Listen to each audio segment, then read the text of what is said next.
ರಾಜಕೀಯದಲ್ಲಿ ಸ್ಥಿತ್ಯಂತರ ಆಗುತ್ತಾ, ಪ್ರಾಕೃತಿಕ ವಿಕೋಪಗಳು ಆಗುವಂತಹ ಚಾನ್ಸಸ್ ಇದೆಯಾ? 12 ರಾಶಿಗಳ ಫಲಾಫಲಗಳು ಹೇಗಿದೆ, ಯಾವ ಸಂಖ್ಯೆ ಅತ್ಯುತ್ತಮ, ಯಾವ ಸಂಖ್ಯೆ ಡೇಂಜರ್, ಇವೆಲ್ಲದರ ಬಗ್ಗೆ ಚರ್ಚೆಯನ್ನು ಮಾಡ್ತಾ ಇದ್ವಿ. ಕೆಲವೊಂದು ಸಂದರ್ಭದಲ್ಲಿ ಕೆಲವೊಂದು ರಾಶಿಗಳು ಸ್ವಲ್ಪ ಟ್ರಬಲ್ ಕೊಡುತ್ತೆ ಅಥವಾ ತೊಂದರೆಯನ್ನು ನೀಡುತ್ತೆ ಅಂತ ಹೇಳಲಾಗುತ್ತೆ. ಈ ಸಲ ಆ ರೀತಿಯಾದಂತಹ ಯಾವುದಾದ್ರೂ ರಾಶಿ ತೊಂದರೆ ಕೊಡುವಂಥದ್ದು ಇದೆಯಾ? ಹೇಗೆ? ಈಗ ಸಮಸ್ಯೆ ಇರೋದು ಮುಖ್ಯವಾಗಿ 3 ರಾಶಿಯವರಿಗೆ. ಒಂದು ವೃಶ್ಚಿಕ, ಇನ್ನೊಂದು ಧನು, ಇನ್ನೊಂದು ಮಕರ. ಯಾಕೆ ಅಂದರೆ ಮುಖ್ಯ ಕಾರಣ ಏನು ಅಂತಂದರೆ, ಶನಿಯು ವೃಶ್ಚಿಕದಲ್ಲೇ ಬಲಹೀನನಾಗಿ ಈಗ 20 ದಿನ ಸಂಚಾರದಲ್ಲಿ ಇದ್ದಾರೆ. ತದನಂತರ ಧನುರ್ರಾಶಿಗೆ ಹೋಗ್ತಾರೆ. ಧನುರ್ರಾಶಿಯಲ್ಲಿ ಮೊದಲನೇ 6 ತಿಂಗಳು ಪ್ರಭಾವ ಕಡಿಮೆ, ಆಮೇಲೆ ತೀವ್ರವಾಗಿ ಪ್ರಭಾವ ಆಗ್ತದೆ. ಇನ್ನು ಮಕರ ರಾಶಿಗೆ ಶನಿಯೇ ಅಧಿಪತಿ. ಹಾಗಾಗಿ ಮಕರ ರಾಶಿಯು ತತ್ಕಾಲ ಸ್ಥಿತಿಯಲ್ಲಿ ಬಾಧಾಧಿಪತಿಯಾಗಿ ಬಲಹೀನನಾಗಿದ್ದಾನೆ. ಇದರ ಅರ್ಥ ಏನು ಅಂತಂದರೆ, ವೃದ್ಧರಿಗೆ ಮರಣ, ರೋಗ, ದೀರ್ಘಕಾಲವಾಗಿರ್ತಕ್ಕಂಥ ರೋಗದಲ್ಲಿ ಇರ್ತಕ್ಕಂಥವರಿಗೆ ಅದರಿಂದ ಮುಕ್ತಿ, ಅಂದರೆ ಅವರು ತೀರ್ಕೊಳ್ಬೇಕು. ಅನೇಕ ಸಮಸ್ಯೆಗಳಲ್ಲಿ, ಆರ್ಥಿಕ ಸಮಸ್ಯೆಗಳಲ್ಲಿ ಇರ್ತಕ್ಕಂಥವರು ಇನ್ನೂ ಪಾತಾಳಕ್ಕೆ ಹೋಗ್ತಕ್ಕಂಥ ಸಾಧ್ಯತೆಗಳು ಜಾಸ್ತಿ ಇದೆ.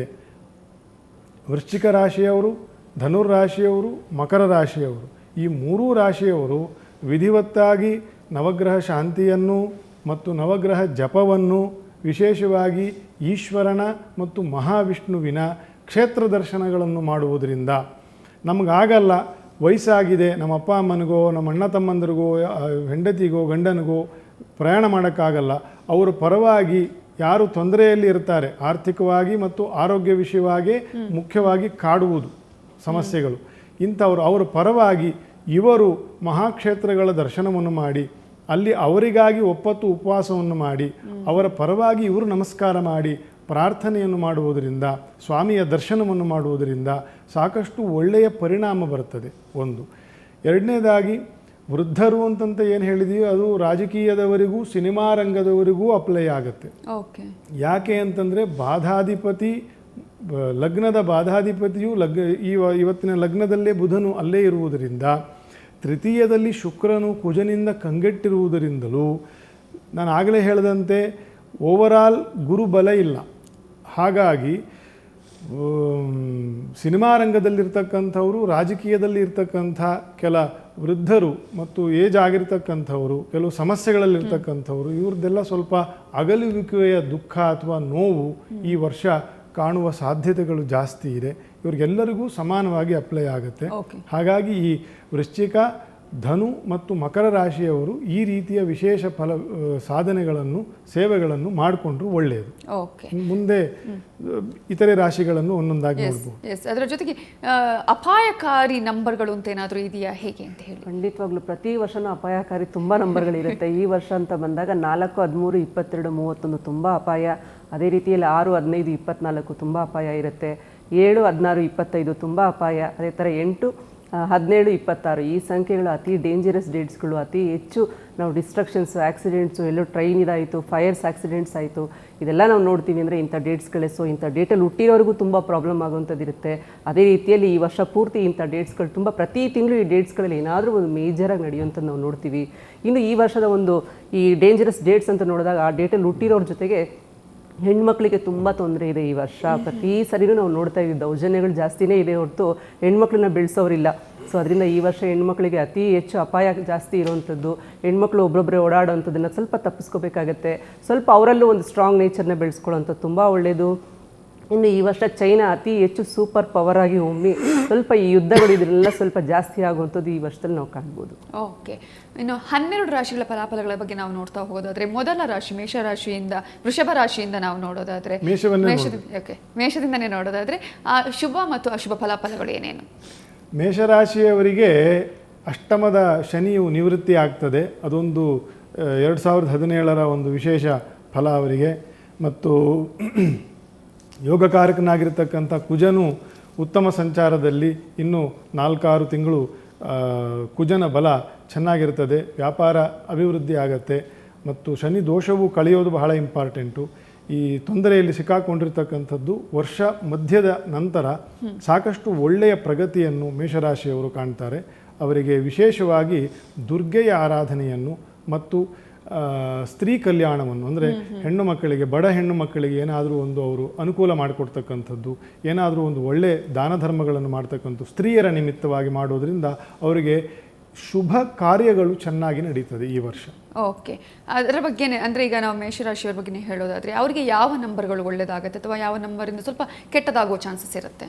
ಮೇಷರಾಶಿಯವರಿಗೆ 1, 10, 19 ತುಂಬ ಒಳ್ಳೆಯದು. ಅದೇ ರೀತಿಯಲ್ಲಿ 5, 14, 23 ತುಂಬ ಒಳ್ಳೆಯದು. ಇಂಥ ಡೇಟ್ಸ್ಗಳನ್ನ ಯೂಸ್ ಮಾಡ್ಕೊಂಡು ಏನಾದರೂ ಕೆಲಸ ಕಾರ್ಯ ಮಾಡೋಂಥ ತುಂಬ ಒಳ್ಳೆಯದು. ಅವ್ರು ಯಾವುದೇ ಕೆಲಸ ಮಾಡಬಾರ್ದು ಅನ್ನೋ ಸಂಖ್ಯೆ ಅಂದರೆ 7ನೇ ಸಂಖ್ಯೆ. 7ನೇ ಸಂಖ್ಯೆನ ಯಾವುದೇ ಕಾರಣಕ್ಕೂ ಜೀವನ ಪೂರ್ತಿ ಯೂಸ್ ಮಾಡಬಾರ್ದು ಅಂತ ಹೇಳ್ತೀನಿ. ಈ ವರ್ಷದಲ್ಲೂ ಕೂಡ ಡಿಸ್ಟ್ರಕ್ಷನ್ ನಂಬರ್ ಇದನ್ನ ಖಂಡಿತವಾಗ್ಲೂ 7 ಅನ್ನೋ ಸಂಖ್ಯೆ ಬೇಡ ಅವರಿಗೆ. ಹಾಗೆ ಒಂದು ವೇಳೆ ಕೆಲವರು ತಮ್ಮ ಹೆಸರುಗಳನ್ನು ಬದಲಾಯಿಸಿಕೊಳ್ಳುವಂಥ ಸಂದರ್ಭದಲ್ಲಿ ಕೂಡ ಆ ನಂಬರ್ಗಳನ್ನು ನೆನಪಲ್ಲಿ ಇಟ್ಕೊಳ್ಬೇಕಾಗತ್ತೆ ಅಂತ ಹೇಳ್ತೀವಿ. ಖಂಡಿತವಾಗ್ಲೂ ಒಂದು ಹೆಸರು ಬದಲಾವಣೆ ಮಾಡ್ಕೊಂಡಾಗ್ಲೂ ಲಕ್ಕಿ ನಂಬರ್ಸ್ ಅಂತ ನಾವು ಹೇಳ್ತೀವಿ, ಅದೃಷ್ಟ ಸಂಖ್ಯೆಗಳಿಗೆ ಸೆಟ್ ಮಾಡ್ಕೊಳ್ಳೋದ್ರಿಂದ ಇಂಥ ನಂಬರ್ ಯಾವಾಗಲೂ ಡಿಸ್ಟ್ರಕ್ಷನ್ ಆಗೋದ್ರಿಂದ 7ನೇ ಸಂಖ್ಯೆ ಯಾವುದೇ ರೀತಿಯಲ್ಲಿ ಇವ್ರು ಯೂಸ್ ಮಾಡಬಾರ್ದು. ಓಕೆ, ಇನ್ನು ಮುಂದಿನ ರಾಶಿಯ ಫಲಾಫಲ. ವೃಷಭ ರಾಶಿಯವರಿಗೆ ಈಗ ಶನಿಯನ್ನು ಕೇಂದ್ರವಾಗಿ ಇಟ್ಟುಕೊಂಡೇ, ಗುರುವನ್ನು ಕೇಂದ್ರವಾಗಿ ಇಟ್ಟುಕೊಂಡೇ ಫಲಾಫಲಗಳನ್ನು ಹೇಳಬೇಕು ಅಂತಂತ ಶಾಸ್ತ್ರಕಾರರು ನಿರ್ಣಯ ಮಾಡಿದ್ದಾರೆ. ಹಾಗಾಗಿ ಶನಿಯ ಕೇಂದ್ರವು ಅವರಿಗೆ ಅಷ್ಟಮ ಭಾವದಲ್ಲಿ ಸಂಚಾರ ಮಾಡುವುದರಿಂದ ವಿಶೇಷವಾಗಿ ಅಂದರೆ ಏರಿಯಲ್ ವ್ಯೂ ಅಂತ ಏನು ಹೇಳ್ತೀವಿ, ವೈಮಾನಿಕ ವ್ಯೂವಿಂದ ನೋಡಿದಾಗ ಉಗ್ರರಿಗೆ ಸೊಂಟ ಮುರಿಯುವ ಕಾಲ ಇದು. ಕೆಟ್ಟ ಜನರಿಗೆ ಕೆಟ್ಟ ಕೆಲಸಗಳಿಂದ ದೇಶವನ್ನಾಗಲಿ ಒಂದು ಮನೆಯನ್ನಾಗಲಿ ಒಂದು ಯೂನಿಟ್ ಆಗಿ ಒಂದು ಮೈಕ್ರೋ ಲೆವೆಲಲ್ಲಿಂದ ಮ್ಯಾಕ್ರೋ ಲೆವೆಲ್ವರೆಗೂ ಯಾರು ಕೆಟ್ಟ ವೃತ್ತಿಯಲ್ಲಿ ಪೀಡಕರಾಗಿರ್ತಾರೆ ಅವರಿಗೆ ಸೊಂಟ ಮುರಿಯುವ, ವೃಷಭ ರಾಶಿಯವರಿಗೆ ಅವರಿಗೆ ಸೊಂಟ ಮುರಿಯುವ ವರ್ಷ ಇದು. ಓಕೆ, ಉತ್ತಮರಿಗೆ ಹೇಳ್ತಾ ಇಲ್ಲ ನಾವು, ಅದಕ್ಕೆ ನಾನು ಏರಿಯಲ್ ವ್ಯೂ ಅಂತಂತ ಹೇಳಿದ್ದು. ಹಾಗಾಗಿ ಈ ಒಂದು ಉಗ್ರರ ಉಪಟಳ ಇತ್ಯಾದಿಗಳೇನಿದೆ ಈ ವರ್ಷವೂ ಆ ಕಾರಣದಿಂದಲೇ ನಾನು ಆವಾಗಲೇ ಹೇಳಿದ್ದು ಸಾಕಷ್ಟು ತೊಂದರೆಗಳಿದೆ, ಶ್ಯಾಡೋಯಿಂಗ್ ಆಗಿ ಇದೆ, ಅದನ್ನು ನಿಗ್ರಹ ಮಾಡ್ತಕ್ಕಂಥ ವರ್ಷ 2017 ಆಗ್ತದೆ. ಇನ್ನು ವ್ಯಕ್ತಿಗತವಾಗಿ ಮಾಡಬೇಕು ಅಂತಂದರೆ ಪಂಚಮ ಭಾವದಲ್ಲಿ ಗುರು ಬಲ ಇದೆ, ಶುಭ ಕಾರ್ಯಗಳಿಗೆ ಬೇಕಾದಷ್ಟು ಅನುಕೂಲ ಆಗ್ತದೆ. ಅದು ಅಟ್ ದ ಸೇಮ್ ಟೈಮ್ ನೀನು ಕೊಡೆ ನಾ ಬಿಡೆ ಅಂತಂತ ಒಂದು ಕಡೆ ಕೊಟ್ಟು ಇನ್ನೊಂದು ಕಡೆ ಏನೋ ಸಮಸ್ಯೆಗಳನ್ನು ನಿರಂತರವಾಗಿ ವೃಷಭ ರಾಶಿಯವರು ತಮ್ಮ ಅನುಭವದಲ್ಲಿ ಕಾಣ್ತಾರೆ, ಆಲ್ರೆಡಿ ಕಾಣ್ತಾ ಇರ್ತಾರೆ. 1.5-2 ತಿಂಗಳಿಂದ ಮುಂಚೆನೇ ಪ್ರತಿ ಗ್ರಹದ ಪ್ರಭಾವವು ಶುರು ಆಗಿಬಿಟ್ಟಿರುತ್ತೆ. ಹಾಗಾಗಿ ಅವರು ಸಾಕಷ್ಟು ಎಚ್ಚರಿಕೆಯಿಂದ ಪ್ಲ್ಯಾನ್ ಮಾಡಿ ಇವತ್ತಿನ ಸಮಸ್ಯೆ ಏನಾಗಿದೆ ನಮ್ಮ ಬೆಂಗಳೂರಂಥ ನಗರಗಳಲ್ಲಿ ಯಾರಿಗೂ ಸಮಾಧಾನ ಚಿತ್ತ ಇಲ್ಲ. ಎಲ್ಲವೂ ದೇ ಡಿಸೈಡ್ ಓವರ್ ನೈಟ್, ಮತ್ತು ಎಲ್ಲವೂ ಬೇಗ ಬೇಗ ಬೇಗ ಬೇಗ ಆಗೋಗಬೇಕು. ಹಾಗೆ ಈ ಪ್ರಪಂಚ ನಡೆಯೋಕ್ಕೆ ಆಗೋದಿಲ್ಲ. ಹಾಗಾಗಿ ಸಾಕಷ್ಟು ಚಿಂತನಾತ್ಮಕವಾಗಿದ್ದು ಸರಿಯಾಗಿ ಯೋಚನೆ ಮಾಡಿ ಮುಂದುವರೆದರೆ ವೃಷಭ ರಾಶಿಯವರಿಗೆ ವರ್ಷಾಂತ್ಯದಲ್ಲಿ ಸಾಕಷ್ಟು ಒಳ್ಳೆಯದಾಗೋ ಸಾಧ್ಯತೆ ಇದೆ. ಓಕೆ, ನಂಬರ್ಗಳ ಬಗ್ಗೆ ಹೇಳಿದ್ರೆ ಲಕ್ಕಿ ನಂಬರ್ ಹಾಗೆ ಡೇಂಜರ್ ನಂಬರ್. ವೃಷಭ ರಾಶಿಯವರಿಗೆ ಈ ವರ್ಷ ಅಂಥ ಒಳ್ಳೆ ಏನು ಟೈಮ್ ಚೆನ್ನಾಗಿಲ್ಲದಿರೋದ್ರಿಂದ ಏನಾದರೂ ಕೆಲಸ ಮಾಡ್ತಾ ಇದ್ರೆ ಅದನ್ನೇ ಮಾಡಲಿ, ಹೊಸದಾಗಿ ಏನು ಮಾಡೋದು ಬೇಡ ಅಂತ ಹೇಳ್ತೀನಿ. ಅದರಲ್ಲೂ ಯಾರಾದರೂ ಮಾಡಬೇಕು ಅಂತಿರ್ತಾರೆ ಅಂದರೆ 5 ಅನ್ನೋ ಸಂಖ್ಯೆ ತುಂಬ ಒಳ್ಳೆಯದು, 6 ಅನ್ನೋ ಸಂಖ್ಯೆ ತುಂಬ ಒಳ್ಳೆಯದು, ಬೇಡವೇ ಬೇಡ ಅನ್ನೋ ಸಂಖ್ಯೆ 4 ಮತ್ತು 8. ಓಕೆ, ನಮ್ಮ ನೆಕ್ಸ್ಟ್ ಕಾಲರ್ ರೆಡಿ ಇದ್ದಾರೆ. ಶಿವಮೊಗ್ಗದಿಂದ ಅನಿಲ್ ಅನ್ನುವರು ಕರೆ ಮಾಡಿದ್ದಾರೆ. ಅನಿಲ್ ಅವರೇ ನಮಸ್ತೆ. ನಮಸ್ತೆ ಮೇಡಮ್. ಎಸ್, ಕೇಳಿ ಅನಿಲ್ ಅವರೇ. ನಾನು ಹುಟ್ಟಿದ್ದು ಮಾರ್ಚ್ 1, 1994, ಬೆಳಗ್ಗೆ 10:32 ಮಂಗಳವಾರ. ಸಮಸ್ಯೆ ಹೇಳಿ. ನನ್ನ ಈ ವರ್ಷ ಭವಿಷ್ಯ ಹೇಗಿದೆ ಮತ್ತೆ ಎಜುಕೇಶನ್ ಬಗ್ಗೆ ಕೇಳಬೇಕಿತ್ತು. ಓಕೆ, ಹರೀಶ್ ಅವರು ಏನು ಮಾಡ್ತಾ ಇದ್ದೀರಿ ಎಜುಕೇಷನ್ನಲ್ಲಿ? ನಾನು ಕಂಪ್ನಿ ಸೆಕ್ರೆಟರಿ ಮಾಡ್ತಾ ಇದ್ದೀನಿ ಸರ್. Company secretary. ಹಾಂ. ಯಾವ ರಾಶಿ ನಿಮ್ಮದು ಅಂತ ಗೊತ್ತಾ ನಿಮಗೆ? ರಾಶಿ ಗೊತ್ತಿಲ್ಲ. ಅಷ್ಟು ನೀಟಾಗಿ ಸೆಕೆಂಡ್ ಸಮೇತ ಹೇಳ್ತೀರಿ. ನಿಮ್ಮ ರಾಶಿ ನಕ್ಷತ್ರವನ್ನು ತಿಳ್ಕೊಳ್ಳೋಕ್ಕಾಗಲ್ವಾ ಕಂಪ್ನಿ ಸೆಕ್ರೆಟರಿಗಳೇ? ಸರ್ ರಾಶಿ ಮನೇಲಿ ಕೇಳಿಲ್ಲ. ತಿಳ್ಕೋಬೇಕಪ್ಪ. ನೋಡಿ ನಾನು ನಿಮ್ಮನ್ನ ಹೇಳೋದೇನೆಂದರೆ ಜ್ಯೋತಿಷ್ಯ ಅನ್ನೋದು ಒಂದು ಅದ್ಭುತ ವಿಷಯ ಇದೆ. ಅದಕ್ಕೆ ಗೌರವ ಕೊಡಿ, ಅದನ್ನು ಪ್ರೀತಿಸಿ, ಅದನ್ನು ಆರಾಧನೆ ಮಾಡಿ, ಮೂಢನಂಬಿಕೆಗೆ ತಳ್ಳಬೇಡಿ. ಅಟ್ಲೀಸ್ಟ್ ನಿಮ್ಮ ರಾಶಿ ಮತ್ತು ನಕ್ಷತ್ರಗಳನ್ನಾದ್ರೂ ದಯವಿಟ್ಟು ತಿಳ್ಕೊಳ್ಳಿ ಸರಿಯಾಗಿ. ಹುಟ್ಟಿದ ಹೆಸರು ಪರಮೇಶ್ವರ ಅಂತ ಸರ್. ಆಗ್ಲಿ ಆದರೂ ಈ ಒಂದು ಚಂದ್ರನ ಫಲದಲ್ಲಿ ಇವತ್ತು ನಾನು ನಿಮಗೆ ಹೇಳ್ತೀನಿ, ಕಂಪನಿ ಸೆಕ್ರೆಟರಿ ಅಂತಂತ ಹೇಳ್ತೀರಾ, ಅದು ಬುಧನ ಕ್ಷೇತ್ರವಾಗಿರೋದ್ರಿಂದ ಈ ವರ್ಷವೂ ಮುಂದಿನ ವರ್ಷವೂ 2018ನೇ ಇಸ್ವಿ ಒಳಗೆ ನೀವು ಒಳ್ಳೆ ಪ್ರವರ್ಧಮಾನಕ್ಕೆ ಬರ್ತೀರಾ. ಒಳ್ಳೆ ಪ್ರವರ್ಧಮಾನಕ್ಕೆ ಬರ್ತೀರಾ. ಸ್ವಲ್ಪ ಕೌಟುಂಬಿಕವಾಗಿಯೂ ನಿಮಗೆ ಒಳ್ಳೆ ಸಪೋರ್ಟ್ ಸಿಗ್ತಕ್ಕಂಥ ವರ್ಷ ಇದೆ. ಏನು ಚಿಂತೆ ಮಾಡಬೇಡಿ, ಧೈರ್ಯವಾಗಿ ನಿಮ್ಮ ಕೆಲಸ ಕಾರ್ಯಗಳನ್ನು ಮುಂದುವರಿಸಿಕೊಂಡು ಹೋಗಿ. ಓಕೆ, ಧನ್ಯವಾದಗಳು ಕರೆ ಮಾಡಿದ್ದಕ್ಕಾಗಿ. ಇನ್ನು ಮುಂದಿನ ರಾಶಿಯ ಫಲಾಫಲಗಳು. ಇನ್ನು ಮಿಥುನ ರಾಶಿ. ಮಿಥುನ ರಾಶಿಗೆ ಸ್ವತಃ ಬಾಧಾಧಿಪತಿಯಾಗಿರ್ತಕ್ಕಂತಹ ಗುರುವಿನ ಬಲವು ಇಲ್ಲದೇ ಇರುವುದರಿಂದಲೂ, ಭಾಗ್ಯದಲ್ಲಿ ರವಿಯ ದರ್ಶನದಿಂದಲೂ ಅವರಿಗೆ ಆರಂಭ ಶೂರತ್ವವು ಕಾಡುತ್ತೆ ಈ ವರ್ಷ. ಹಾಗಾಗಿ ಶುರು ಮಾಡಿಬಿಡ್ತಾರೆ ಏನೋ, ಆದರೆ ಅದಕ್ಕೆ ಬೇಕಾಗಿರ್ತಕ್ಕಂಥ ಪ್ಲ್ಯಾನಿಂಗ್ ಇಲ್ಲದೆ, ಅದಕ್ಕೆ ಬೇಕಾಗಿರ್ತಕ್ಕಂಥ ಕೊರತೆಗಳು ಬಗ್ಗೆ ಗಮನ ಹಾಕೋಕ್ಕಾಗದೆ ಅವರು ಸ್ವಲ್ಪ ಬಳಲುವ ಸಾಧ್ಯತೆಗಳು ಜಾಸ್ತಿ ಇದೆ. ಶುಭ ಕಾರ್ಯಗಳಿಗೆ ತಡೆ ಇದೆ. ಹಾಗಾಗಿ ಶುಭ ಕಾರ್ಯಕ್ಕೆ ತಡೆ ಏನಿದೆ ಅಂತಂದರೆ, ಗ್ರಹರೇ ಎಲ್ಲದನ್ನೂ ನಿರ್ಣಯ ಮಾಡ್ತಾರೆ ಅಂತನ್ನೋದು ನಿಜ ಆದರೂ ಸಹ ನಮ್ಮ ಚಿಂತನೆಯನ್ನು ಕೂಡ ನಾವು ಅದರ ಕಡೆ ತಿರುಗಿಸ್ಬೇಕಲ್ಲ. ನಾವು ಅಶುಭವನ್ನೇ ಅಥವಾ ವೀಕ್ನೆಸ್ಸನ್ನೇ ನಾವು ಯೋಚನೆ ಮಾಡ್ತಾ ಇದ್ದರೆ ಗ್ರಹರೇ ಎಂತ ಮಾಡಲಿಕ್ಕಾಗಲ್ಲ. ಹಾಗಾಗಿ they need to be more positive. ಅವರು ಹೆಚ್ಚು ಪಾಸಿಟಿವ್ ಆಗಿ ಯೋಚನೆ ಮಾಡ್ತಕ್ಕಂಥ ಪ್ರವೃತ್ತಿಯನ್ನು ಈ ವರ್ಷ ಬೆಳೆಸ್ಕೊಳ್ಬೇಕಾಗತ್ತೆ. ಉತ್ತರೋತ್ತರವಾಗಿ ಅವರಿಗೆ ಬೆಳಕಾಗುವುದು 2018 ಫೆಬ್ರವರಿ ನಂತರ. ಓಕೆ, ನಂಬರ್ಗಳ ಬಗ್ಗೆ ಹೇಳೋದಾದರೆ 1, 19, 6, 24 ತುಂಬ ಅದೃಷ್ಟದ ಸಂಖ್ಯೆಗಳು. ಅದೇ ರೀತಿಯಲ್ಲಿ 3 ಅನ್ನೋ ಸಂಖ್ಯೆನ ಯಾವುದೇ ಕಾರಣಕ್ಕೂ ಯೂಸ್ ಮಾಡಬಾರ್ದು. ಯೂಸ್ ಮಾಡಿಕೊಂಡ್ರೆ ಅವ್ರ ಡಿಸ್ಟ್ರಕ್ಷನ್ಸ್ನ ಅವರೇ ಮಾಡ್ಕೊಂಡಂಗಾಗುತ್ತೆ. ಓಕೆ, ಇನ್ನು ಕರ್ಕ ಫಲದ ಬಗ್ಗೆ. ಕರ್ಕ ರಾಶಿಗೆ ಇವತ್ತಿನ ಒಂದು ಆರಂಭದ ದಿನದ ಲೆಕ್ಕದಲ್ಲಿ ನಾವು ಮಾತಾಡ್ತಾ ಇರೋದ್ರಿಂದ ಅತ್ಯಂತ ಉತ್ತಮ ಮುಂದಿನ 3 ತಿಂಗಳು ಅವರಿಗೆ ಅತ್ಯಂತ ಚಾಲೆಂಜಿಂಗೂ ಇರುತ್ತೆ ಮತ್ತು ಅತ್ಯಂತ ಉತ್ತಮ ಪರಿವರ್ತನೆಗಳನ್ನು ಕೊಡ್ತಕ್ಕಂಥ ದಿನ ಇದು. ಯಾಕಂದರೆ ಕರ್ಕಾಧಿಪತಿಯು ಇವತ್ತು ಭಾಗ್ಯದಲ್ಲಿ ಶ್ರವಣ ನಕ್ಷತ್ರದಲ್ಲಿ ಇದ್ದಾನೆ ಅಂತ ನಾವು ಆಗಲೇ ಹೇಳಿದ್ದೀವಿ. ಅದೊಂದು ವಿಶೇಷ ಸಂಯೋಗ. ಹಾಗಾಗಿ ಕರ್ಕ ರಾಶಿಯವರಿಗೆ ಸಾಕಷ್ಟು ಒಳ್ಳೆಯ ಉತ್ಪತ್ತಿ ಆಗ್ತದೆ. ಗುರುವಿನ ಬಲವು ದುಸ್ಥನಾಗಿರುವುದರಿಂದ ಸ್ವಲ್ಪ ಹಿನ್ನಡೆಗೆ ಸಾಕಷ್ಟು ಕಾರಣಗಳು ಬರಬಹುದು. ಅನಾರೋಗ್ಯವೂ ಸಾಕಷ್ಟು ಅವರಿಗೆ ಬಾಧಿಸಬಹುದು, ಆದರೆ ದೀರ್ಘವಾಗಿ ಬಾಧಿಸೋದಿಲ್ಲ. ಷಷ್ಠಾಧಿಪತಿಯಾಗಿ ಶನಿಯು ಬಲವನ್ನು ಹೊಂದಿದ ನಂತರ, ಫೆಬ್ರವರಿ ನಂತರ ಷಷ್ಠದಲ್ಲಿ ಶನಿಯು ಬಲಿಷ್ಠನಾಗ್ತಾನೆ. ಆಗ ಸಾಕಷ್ಟು ಒಳ್ಳೆಯ ಪರಿಣಾಮವನ್ನು ಅವರು ಅನುಭವಿಸ್ತಾರೆ.